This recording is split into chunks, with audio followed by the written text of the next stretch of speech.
Okay, so you want to grow microgreens in glass instead of plastic, but you haven't saved up enough glass containers yet. Maybe in the meantime, you could use these. This is the Pack Talk craft paper soup cups with lids, 8 ounce. There's 50 in a pack. It says disposable, waterproof, hot soup, grease proof. It's biodegradable, food grade, and recyclable. Okay, let's get one out here. We're going to give these a try. You guys let me know if you think these will last or if they're going to leak before the microgreens get a chance to grow. They've got these cool lids, have little holes for ventilation, and it'll work perfect while your seeds germinate. Anyhow, just another option for people who want to go green. Alright, if y'all remember when I made the bean sprout grower, I showed you how easy it was to put one together. And I made a little grate with pool noodles just to keep the beans off the bottom so they're not sitting in water. Then all you have to do is rinse them twice a day and keep them in the dark. And in about a week you've got awesome bean sprouts. Now someone saw that grate with pool noodles and said, for some reason I thought that was a floating raft. So I thought, why not try that? So I planted some pak choi seeds, because I grow pak choi like the plants you see in front of me there. And I let them go ahead and germinate the same way. And then I filled it up with some nutrient solution and let it float. Watch the roots develop. It's pretty cool. So I'm going to let it go for a little while longer, see what becomes of this. It's just a fun experiment, trying things we haven't seen before. Have fun.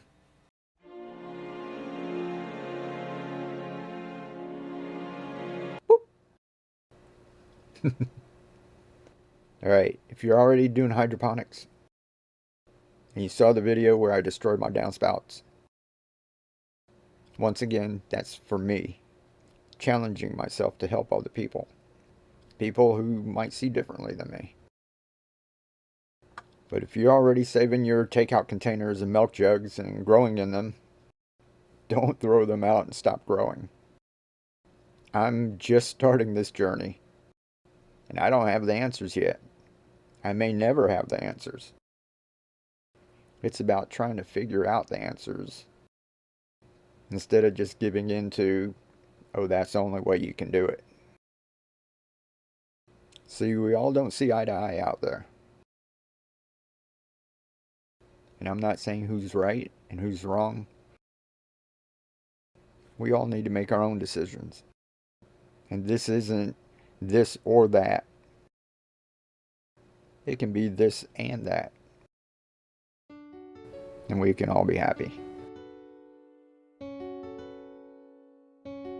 Keep on growing.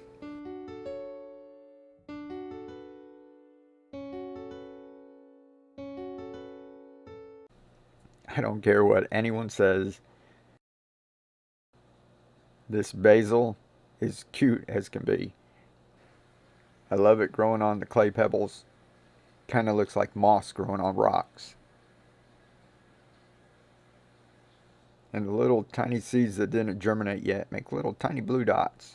Looks pretty cool. What do you think?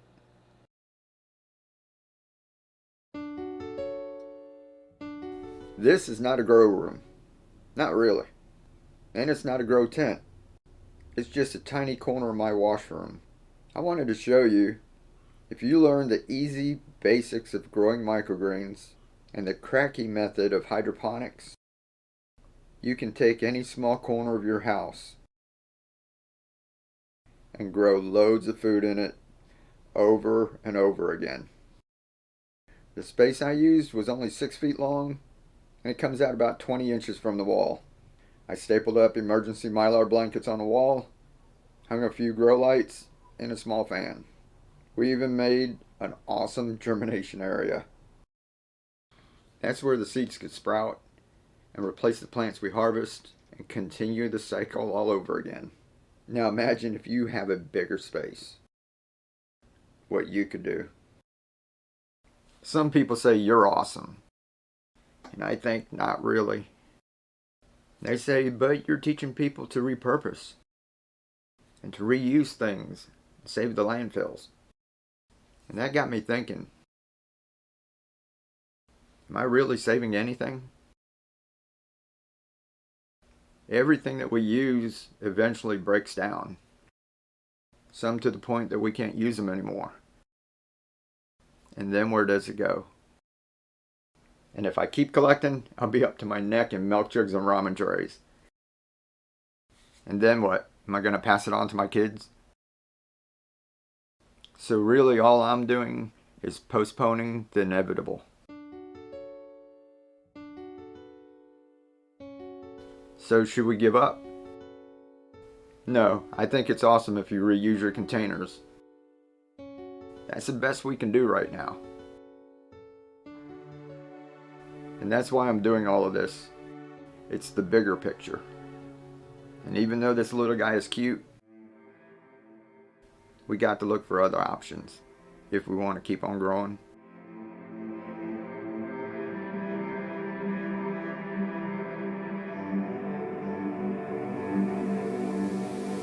This is pak choi.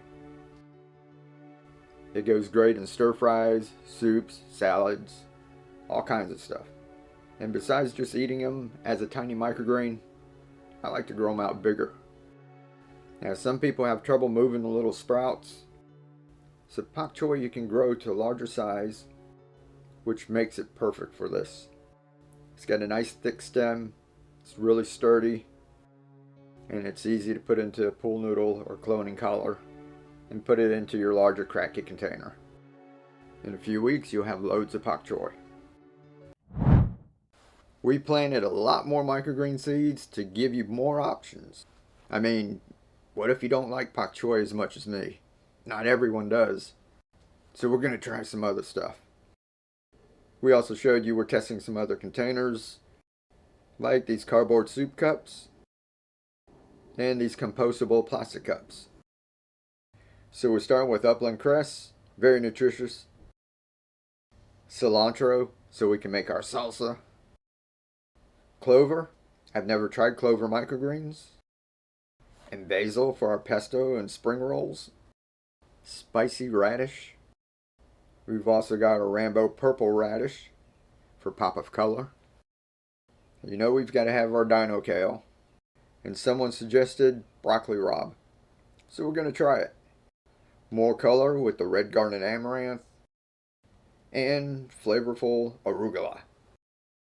So stick around and we'll show you how these guys did through the week. This is how I grow indoors in a tiny space.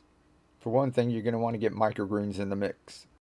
So while you're waiting for things that take longer to grow, you can still enjoy some fresh food. Microgreens let you grow a load of food in a tiny space. And if you don't have a lot of lights, you can use one area for germination. That's where you can sprout your plants. And when some of your other ones get ready to harvest, then you can alternate them out. Keep it going over and over again. Got a lot of lettuce growing down here, which takes a few weeks. And we even grew kale and broccoli rabe. Those actually got so big, I had to put them outside. They did good, but they got so tall they were touching the grow lights. Started burning the leaves. But I had a lot of microgreens to swap them out. But the microgreens you don't have to worry about getting too big. So I like to have a mix. I want to show you guys real quick. This is the shoe rack over here. And we've got this set up right where the shoe organizer that was on the wall used to be. But I want to show you real quick what's going on. This thing was 10 shelves. Brace it if we need to. But I want to show you these containers, what we're going to use. There's 10 shelves, right? Alright, our first one we got is this little soup container. It's cardboard, has wax just like they use in the restaurants. We're going to give that a try, see if they hold out long enough to grow some microgreens. Then here's another option. If you take this to a facility that composts plastic, the ones that they make plant-based now, these can be composted. So we're going to see how that goes too. These up here came with a lid. Pretty cool, right? And for these, I'm just going to use, so if you guys really get into it and you want a little more sturdiness, you use a rack like that. So you could put grow lights on here. I think there is a little bit of room if you're just doing microgreens.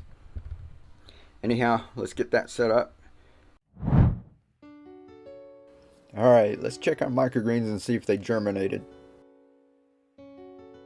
I hope this helps a lot of you out there who are just starting out. We planted a bunch of different microgreens, 10 different ones, at the same time. Now microgreens and hydroponics aren't magic. The seeds germinate just like they do in the ground. Now some plants take longer to sprout, while other ones start out really fast. That's why when someone asks in general, how long does microgreens take to sprout and how many days to harvest, it all depends on the plant you're growing. You can see things like radish and clover take off really fast, while cress and cilantro take a while longer. So if you have questions, you can look up the specific type of plant you're growing and how long it should take. Hope that helps. After we harvest and I dismantle the milk jug tower, I want to show you a few things. Some of you had questions. One was about algae and stagnant water. So I just want to show you what we found inside. And you can see, not the best looking roots, but no algae. Another thing you asked about was these containers being glued together. And they're not. That makes it easy to replace one if you need to.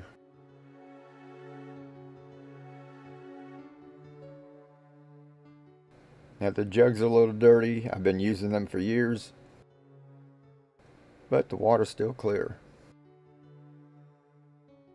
A lot of people said I had to paint the containers, and I didn't want to go through all that trouble or have a bunch of paint flaking off in my lettuce.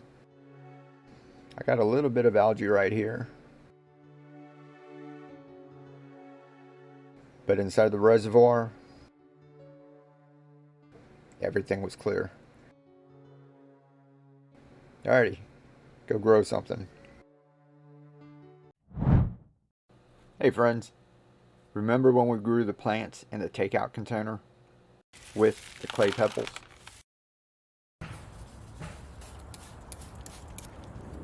Well, we did it again, and these guys are monsters. No work at all. I just kept some nutrient solution in the bottom. So you're going to hear people say, you only need water with microgreens. You don't need nutrients. And they might say you don't need grow lights. Just say, that's okay. We're not growing microgreens.